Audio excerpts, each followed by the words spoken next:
La Chiesa di Chiavari si prepara al convegno diocesano, l'invito è a modellare la propria vita sul tornio del Vangelo. Il via domani sera al villaggio, la relazione sarà di Don Luca Mazzinghi.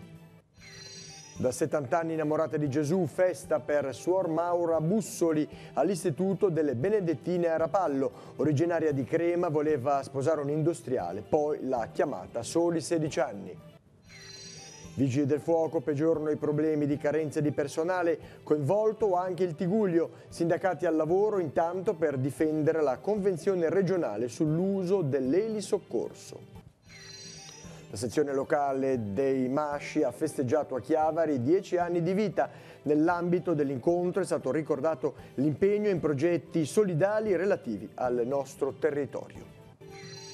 Uno spazio per la lettura nel verde a pochi passi dal centro storico. Apre a Chiavari il giardino della biblioteca voluto dalla società economica. Sarà intitolato a Renato Mario Gozzi.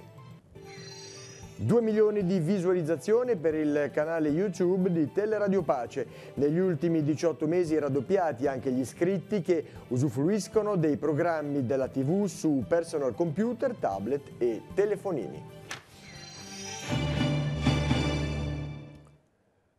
Buonasera a tutti gentili telespettatori, benvenuti nei nostri studi.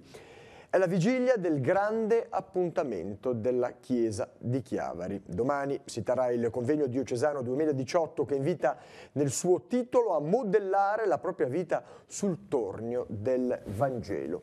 Infatti il desiderio emerso dall'Assemblea Sinodale di giugno è quello di avviare un percorso di formazione e di conoscenza approfondita del Vangelo per dare una forma buona alla vita. L'obiettivo è di mettere al centro l'ascolto della parola di Dio attraverso 3 azioni: la conoscenza, la meditazione, la condivisione. Un lavoro che proseguirà anche dopo il convegno secondo l'intenzione del Vescovo e dei Vicariati. L'appuntamento si aprirà domani con l'accoglienza al villaggio alle ore 19. Al termine della pericena, la preghiera, l'introduzione del Vescovo e la relazione di Don Luca Mazzinghi, biblista, docente e parroco a Firenze. Restiamo in diocesi, parliamo di una vita dedicata al Signore, con tanto amore, entusiasmo che dura da oltre 70 anni. È la storia di Suor Maura Bussoli, festeggiata alcuni giorni fa presso l'Istituto delle Suore Benedettine di Rapallo. Il Vescovo ha celebrato la Santa Messa, vediamo.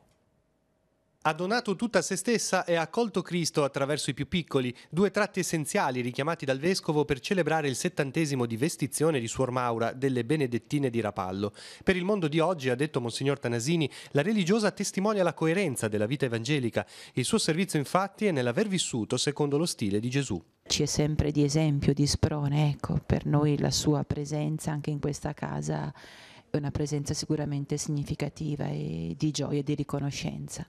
La religiosa, originaria di Crema, si chiama in realtà Luisa. Divenne Suor Maura per onorare il cardinal Maurilio Fossati, protettore della comunità. Orfana di guerra, ha conosciuto le suore benedettine in collegio e le ha apprezzate per la loro maternità. La chiamata è arrivata a soli 16 anni. Io ricordo quel giorno, quando sono entrata vestita da sposa, avevo un bel mazzo di fiori, garofani bianchi, e l'ho lanciato con tanto entusiasmo, perché si lanciava verso l'altare, perché lanciando il mazzo voleva dire mi dono tutto a te. Un amore per Gesù che non è mai venuto meno. Ho capito che il Signore, era innamorato di me e io mi sono innamorato di Lui e siamo ancora innamorati. E dire che la giovanissima Luisa aveva grandi ambizioni, tra queste, ricorda lei stessa, sposare un industriale. E invece io ho scelto l'industriale dell'universo. Suor Maura è stata per 12 anni superiora generale dell'ordine. La comunità delle suore l'ha festeggiata con affetto nei giorni scorsi, così anche il vescovo, con il quale esiste da tempo un rapporto speciale. Ci siamo conosciuti che ero giovane cancelliere di Genova, Suor Maura era segretaria generale dell'ordine, veniva in curia per fare le pratiche e così ci siamo conosciuti, perché poi non ci si fermava soltanto alle pratiche, si scambiava sempre qualche parola. Le suore Giannelline, figlie di Maria Santissima dell'Orto, stanno per vivere un momento particolarmente importante della loro storia. In un'ottica di rivitalizzazione dell'ordine religioso, il governo generale ha approvato la nascita di un'unica provincia italiana che avrà sede a Chiavari, nella casa madre in Corso Colombo, dove è iniziato il cammino delle suore fondate da Sant'Antonio Maria Gianelli, già arciprete di San Giovanni Battista a Chiavari. La nuova provincia sarà intitolata alla madre Caterina Podestà, religiosa originaria di Paggi a Carasco, e ingloberà le due province esistenti, quelle di Genova e quella di Roma. Il passaggio è storico e si compierà domenica prossimo, 30 settembre, con una celebrazione che si terrà presso l'Istituto Amare di Chiavari. Alle 17:30 il Vescovo presiederà l'Eucarestia, durante la quale sarà data lettura del decreto di erezione della provincia. A seguire, nel Salone si terrà un discorso augurale di ringraziamento della madre vicaria Anna Calderon, che proporrà un excursus storico sull'ordine religioso in Italia e nel mondo intero. Si acuiscono i problemi di carenza di personale per quanto riguarda i vigili del fuoco. In tutta Italia l'organico è sotto di 3.500 unità. Il problema coinvolge anche il nostro Tigullio. A sottolinearlo è Luca Infantino della CGIL Funzione Pubblica. Il sindacato inoltre è al lavoro per difendere la convenzione regionale sull'utilizzo dell'elisoccorso. Vediamo. A distanza di un anno ci sono ancora problemi di carenza di personale nell'organico dei Vigili del Fuoco della Liguria? Assolutamente sì, anzi la situazione direi che è peggiorata negli ultimi periodi. Se poi teniamo conto anche di quello che ha coinvolto in termini di interventi anche rilevanti la nostra regione nell'ultimo periodo, questo ha provocato e continua a provocare difficoltà immense nella gestione del soccorso. Questa situazione coinvolge secondo lei anche il Levante ligure?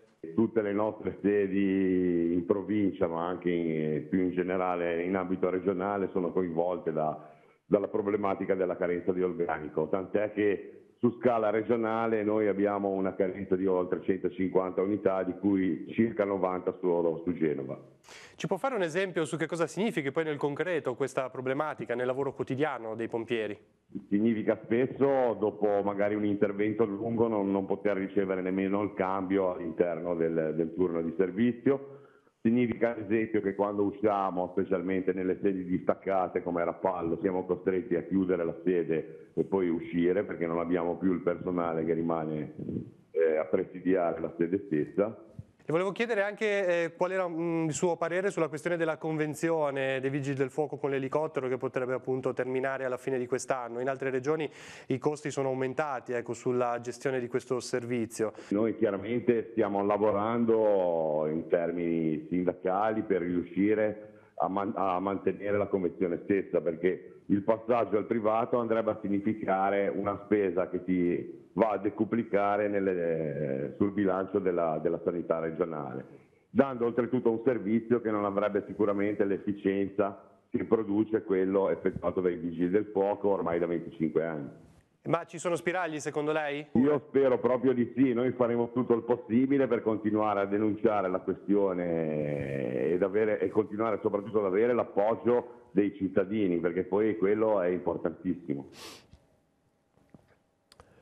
Temperature sotto lo zero questa mattina nella conca di Rezzoaglio. Alle 7:25 il termometro ha segnato -1 grado, iniziando a risalire poi nel corso delle ore successive.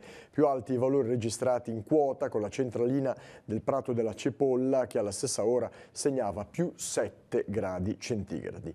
Temperature in discesa nella notte anche lungo l'arco costiero, con valori compresi tra gli 8 e i 12 gradi. Nelle prossime ore si assisterà comunque a una rimonta sensibile delle temperature, con punte massime per la giornata di domani previste intorno ai 26 gradi. I carabinieri di Sesti Levante, in collaborazione con quelli di Campoligore, hanno denunciato un uomo residente a Tiglieto per non aver rispettato la normativa sulla detenzione e la riproduzione di animali. Gli sono stati comminati oltre 4.000 euro di multa, poiché a Casarzia Ligure aveva un cavallo non iscritto alla banca dati nazionale degli equidi. L'animale è stato posto sotto sequestro amministrativo. Sono state installate e accese altre 27 telecamere di videosorveglianza nel territorio comunale di Sestri Levante, che hanno permesso, tra le altre cose, l'intera copertura di via Antica Romana Occidentale dall'ospedale al sottopasso di Pietracalante, incluso l'accesso al sottopasso ferroviario e l'implementazione di zone già coperte. In tutto ad oggi sono 249 gli occhi elettronici che controllano strade, piazze, parchi cittadini, incroci e semafori. Prossimamente saranno inserite 3 nuove telecamere intorno al plesso scolastico di via Val di Canepa, con relativo collegamento in fibra ottica alla sede comunale per consentire la gestione centralizzata. Saranno inserite in rete, grazie a un ponte radio, anche le frazioni di San Bernardo, di Montedomenico, di Tassani, di Libiola e di Loto. Molto spesso il loro utilizzo, grazie al rapporto di collaborazione instaurato con le forze dell'ordine, ha consentito l'identificazione dei responsabili di furti, danneggiamenti e altre tipologie di reato. Apriamo ora la consueta finestra sull'Arcidiocesi di Genova. La linea quindi va alla redazione del Cittadino per conoscere gli appuntamenti più significativi in programma nei prossimi giorni. Linea a Genova. Benvenuti nella redazione del Cittadino, ancora fumata nera dal governo per quanto riguarda il decreto Genova per la ricostruzione del viadotto sul Polcevera. Dopo oltre 40 giorni dal crollo del ponte Morandi, la situazione è ancora in stallo e manca ancora il nome del commissario che verrà incaricato della gestione della ricostruzione. Anche il cardinale Bagnasco ha lanciato un appello: non vogliamo abituarci a questa lacerazione. Ristabilire presto e migliorare le vie e il ponte è necessario perché la gente e la città vivano. Cambiamo argomento, si sono conclusi sabato 22 settembre a Palazzo Ducale gli Stati Generali dell'Educazione organizzati dal Comune di Genova. Al centro del dibattito i temi educativi e la riflessione di sintesi dei 140 interventi registrati durante le giornate dell'ascolto che si sono svolte a Palazzo Tursi prima dell'estate. Dal dibattito, cui hanno preso parte anche il Cardinale Bagnasco e Monsignor Anselmi, è emerso chiaramente che il problema dell'educazione dei giovani oggi non può più essere delegato solo alla famiglia, alla scuola e ad alcuni enti preposti, ma deve diventare materia della politica e delle istituzioni. Ore di angoscia per il rapimento di padre Pierluigi Maccalli, sacerdote della SMA di Genova, missionario in Niger e rapito lo scorso 17 settembre. Domenica 23 settembre nella parrocchia di Quarto si è svolta una preghiera presieduta dall'arcivescovo che ha espresso la sua vicinanza ai padri della SMA in questo doloroso momento. L'attuale silenzio dei rapitori rende tutti inquieti e smarriti. È quindi importante continuare a pregare, ha detto l'arcivescovo, fino a quando questo rapimento finirà, con il ritorno del missionario, lo speriamo, alla sua famiglia, alla sua comunità e alla sua gente. Infine un avviso: venerdì 28 settembre alle ore 17 alla libreria San Paolo in piazza Matteotti il vescovo ausiliare Monsignor Niccolò Anselmi, chiamato a partecipare all'imminente sinodo dei vescovi sui giovani, ne presenterà il documento di lavoro La fede, i giovani e il discernimento vocazionale. Altri avvisi e notizie le potete trovare sul nostro sito www.ilcittadino.ge.it, oltre che sull'edizione cartacea del nostro giornale. Grazie per la vostra attenzione e arrivederci. Ed è proprio di questo pomeriggio la notizia che è stato licenziato dalla Ragioneria dello Stato ed è atteso nelle prossime ore al Quirinale per la firma del Presidente della Repubblica il decreto Genova, un documento di 41 pagine nel quale trovano spazio 47 articoli che compongono appunto il decreto. Le coperture alla fine sono indicate, individuate in almeno una trentina di fondi speciali e di leggi vigenti. In tutto sono circa 300 milioni di euro per i prossimi 3 anni, che un commissario straordinario, che sarà in carica per 12 mesi, rinnovabili per 2 anni, dovrà gestire con poteri speciali, in deroga ad ogni disposizione extrapenale. Il testo definitivo ribadisce l'esclusione di Autostrade come soggetto attuatore per la ricostruzione, ma che entro 30 giorni dovrà pagare in quanto responsabile dell'evento accaduto. La Regione Liguria, la città metropolitana di Genova e il Comune potranno assumere a tempo indeterminato complessivamente per gli anni 2018 e 2019 fino a 250 unità per far fronte alla necessità conseguenti al crollo del ponte Morandi.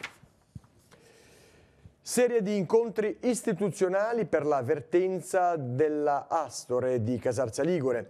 Il primo è in agenda domani con i sindacati che saranno ricevuti in Consiglio regionale. Intorno alle 13 è previsto il tavolo con l'assessore regionale al lavoro Gianni Berrino. Sabato pomeriggio invece i dipendenti avranno modo di illustrare la loro situazione al sottosegretario ai trasporti Edoardo Rixi e al sottosegretario alla presidenza del Consiglio Simone Valente. Domani sera alle 21, infine, nell'ambito del Consiglio Comunale di Sesti Levante, il problema della chiusura del polo produttivo della Val Petronio e il trasferimento dei 50 lavoratori a Casella sarà discusso nel corso di un'interrogazione inserita nell'ordine del giorno. E ora il consueto spazio alle notizie economiche con lo sportello Economia. Oggi in particolare ci soffermiamo sulle detrazioni legate alla ristrutturazione della propria abitazione. Vediamo.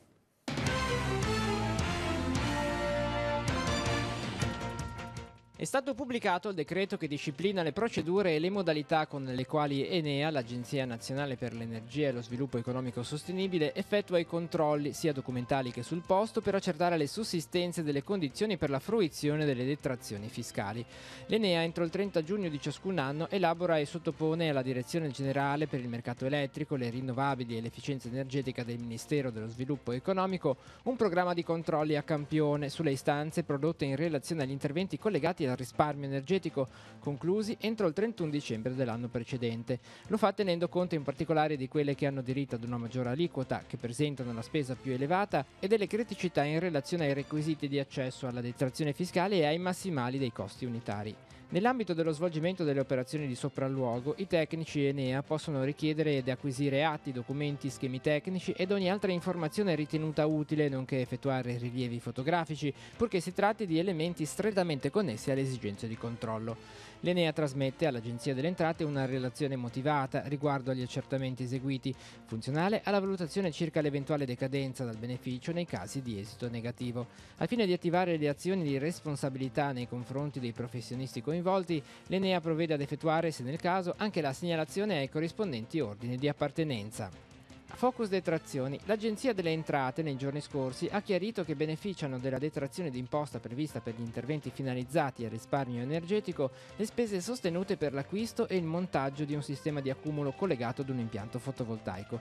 Nel documento le Entrate chiariscono che il diritto alla detrazione IRPEF del 50% spetta solo nel caso in cui l'installazione del sistema di accumulo sia contestuale o successiva a quella dell'impianto fotovoltaico, configurandosi dunque come un elemento funzionalmente collegato allo stesso e in grado di migliorarne le potenzialità. Il limite di spesa ammesso alla detrazione, attualmente pari a 96.000 euro, precisano ancora le Entrate, rimane unico e riguarda sia l'impianto fotovoltaico che il sistema di accumulo.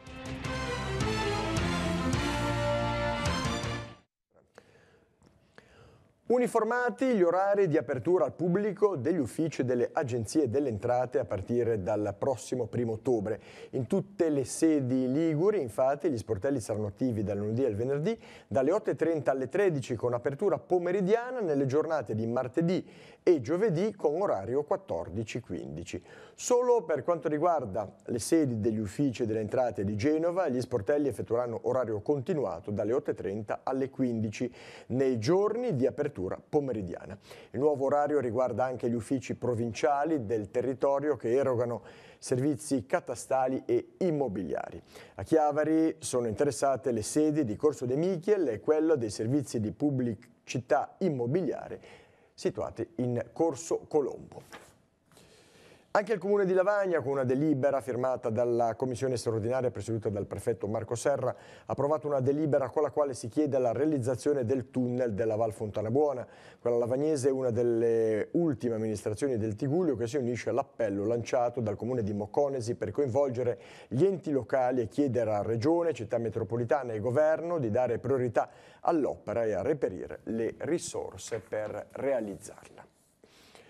Solidarietà e collaborazione sono i sentimenti che animano gli scout del Masci, da sempre impegnati in attività finalizzate al sostegno della persona in difficoltà a causa di eventi catastrofici.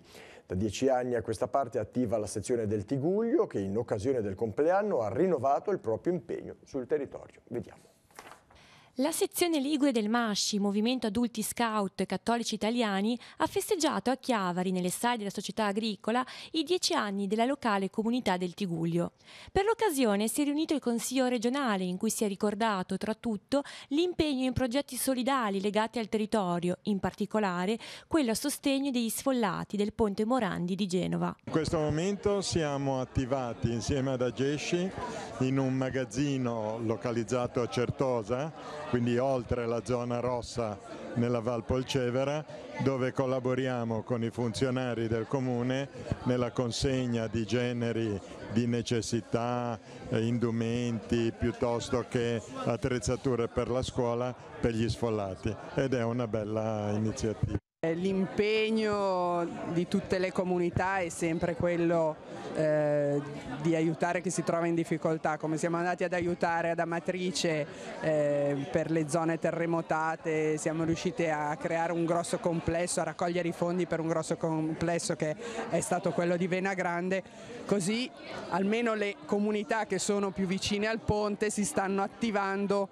proprio per dare innanzitutto conforto, innanzitutto una presenza significativa a chi in questo momento è rimasto senza la casa e non sa neanche quando potrà ritornare a prendere anche gli effetti personali. Sarà intitolato a Renato Mario Gozzi il giardino della biblioteca della Società Economica di Chiavari. Lo spazio verde sarà inaugurato domani alle 17 con la presentazione del progetto nella sala Ghio Schiffini. Da subito sarà utilizzabile dagli utenti della biblioteca per leggere e studiare all'aperto o per fare una breve pausa in mezzo alla natura. Vediamo. Il taglio del nastro sarebbe dovuto avvenire all'inizio dell'estate per permettere ai frequentatori della biblioteca e a tutti i cittadini di usufruire di uno spazio per la lettura all'aria aperta, tranquillo, ai piedi del castello, a pochi metri dal centro storico di Chiavari, lontanissimo dal traffico e dai rumori. Adesso però, con una stagione autunnale che sta regalando comunque belle giornate di sole, tutto è pronto per aprire al pubblico il giardino dei lettori della Società Economica di Chiavari. Sarà intitolato a Renato Mario Gozzi per 10 anni, dal 1990 al 1997, membro dell'ufficio di presidenza. Un valente commercialista chiavarese e molto amico della società economica. Io ritengo che alla famiglia Gozzi vada veramente fatto un particolare ringraziamento, perché proprio nel cuore penso di poter dire che loro hanno sempre privilegiato questa appartenenza a questa associazione che non è loro, è di tutti noi, è di tutta Chiavari. Ecco. Uno spazio raccolto che sarà a disposizione di tutta la cittadinanza, ribadiscono i responsabili della società economica. Tutto è pronto per l'inaugurazione, mentre si sta già pensando ai prossimi eventi che il giardino della biblioteca potrà ospitare. Sala di lettura vuole anche dire che se uno vuole venire a leggersi il giornale può farlo.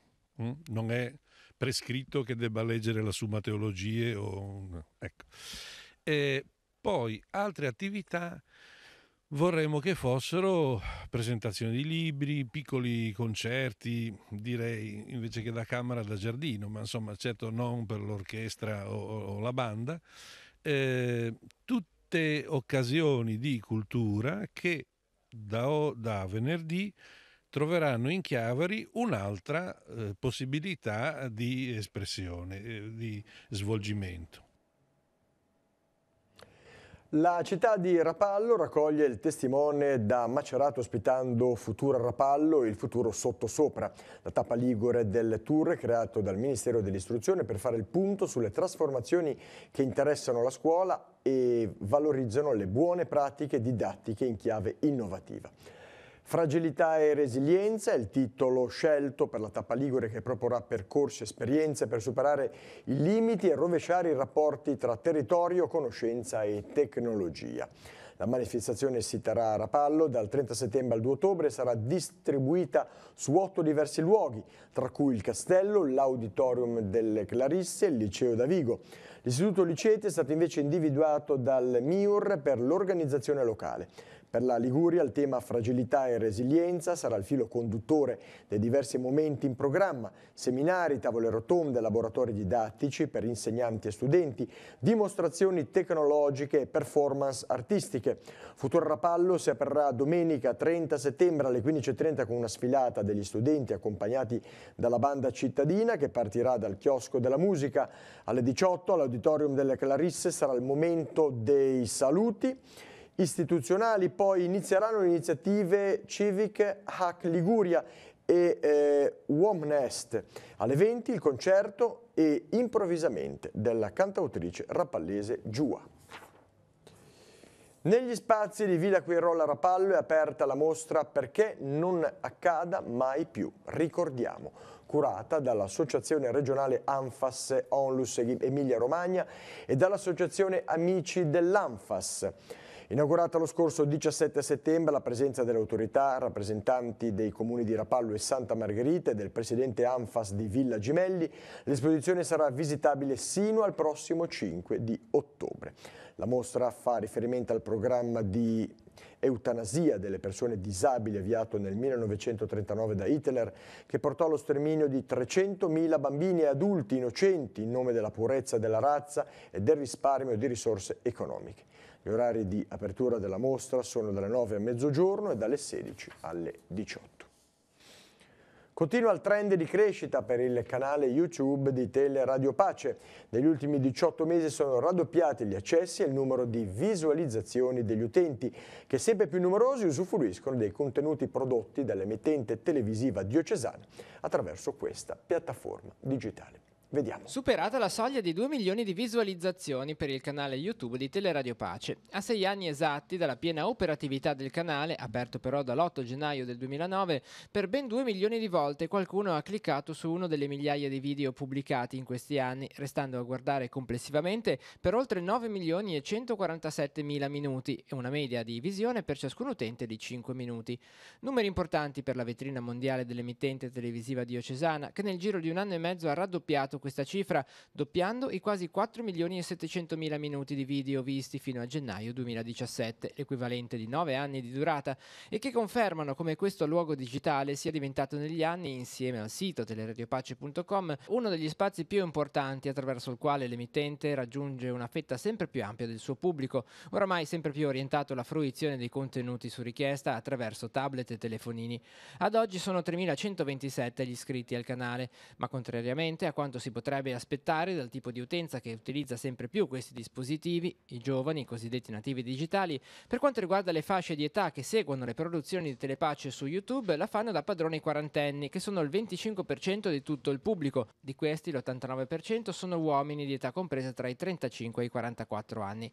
Segue la fascia tra i 45 e i 54 anni, 26%, e a sorpresa gli ultra 65 anni, che sono il 21% del pubblico. Aggregando il dato emerge il fatto che quasi il 60% delle persone che cliccano e guardano i video di Telepace sulla piattaforma video di Google hanno un'età compresa tra i 35 e i 64 anni, di cui l'80% di sesso maschile. A fare da traino a questi numeri significativi per una realtà comunque locale come Telepace è sicuramente lo spazio dedicato al commento della Bibbia e del Vangelo, curato ormai da anni da Don Claudio Doglio, ma nell'ultimo anno è cresciuto anche l'interesse per i notiziari e per i singoli servizi pubblicati quotidianamente. Ad oggi il video più visto del canale YouTube di Telepace è l'intervista al poliziotto della stradale di Genova che racconta i minuti successivi al crollo del ponte Morandi. È stato visto 94.303 volte per un totale di 128.906 minuti guardati. E ora andiamo a vedere insieme la scheda degli appuntamenti per la giornata di domani. Può partire la sigla.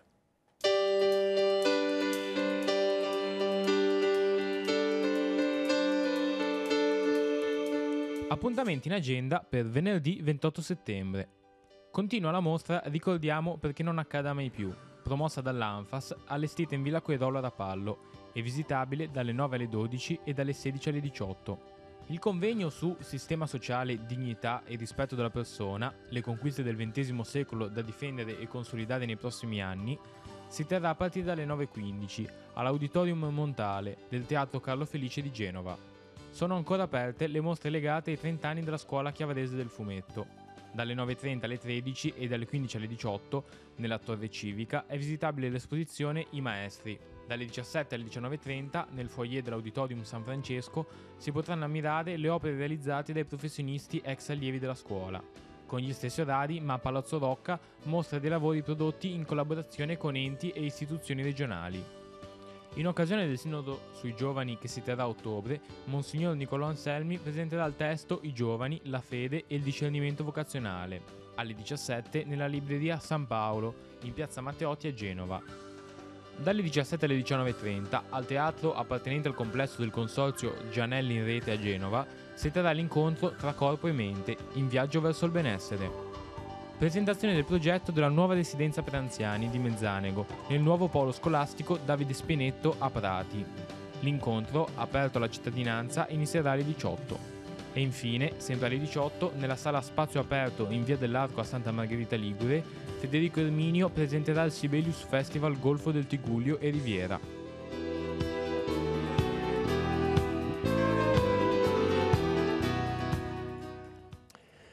Bene, con la scheda degli appuntamenti termina anche il giornale. Per questa sera il prossimo appuntamento è rinnovato a domani alle 12.45 con il TG13. Io vi ringrazio per essere stati con noi, vi auguro una buona serata con i programmi della nostra rete. Arrivederci.